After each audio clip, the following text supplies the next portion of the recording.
अस्सलाम वालेकुम। के न्यूज हेडलाइंस के साथ मैं हूं हारिस अली शगिलानी और मैं हूं कुदसिया शुक्र। चलते हैं आज की अहम खबरों की तरफ। खबरों का सिलसिला आगे बढ़ाते हुए रुक करेंगे खैरपुर नाथन शाह का, जहां से रिपोर्ट कर रहे हैं हमारे नुमाइंदे सैयद सफीर हुसैन नकवी।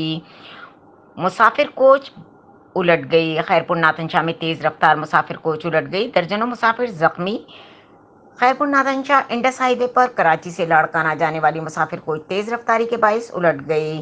हादसे के बाद पुलिस और मुकामी लोग बड़ी तादाद में चाय बुक्कू पर पहुंच गए, जहां हादसे के जख्मी होने वाले मुसाफिरों को अस्पताल मुंतकिल किया जा रहा है। मुसाफिर कोच उलटने की वजह से 30 से ज्यादा मुसाफिर जख्मी हुए। जख्मियों में बच्चे और खवातीन भी शामिल हैं। शाह अस्पताल में इमरजेंसी नाफिज कर दी गई है, वहीं अस्पताल में सहूलियात का फुकदान भी है। जख्मियों में मुतअद्दिद की हालत तशवीशनाक बताई जाती है। मज़ीद खबरों और अपडेट्स के लिए हमारे साथ रहिएगा। तब तक के लिए अपना ख्याल रखिएगा। अल्लाह हाफिज।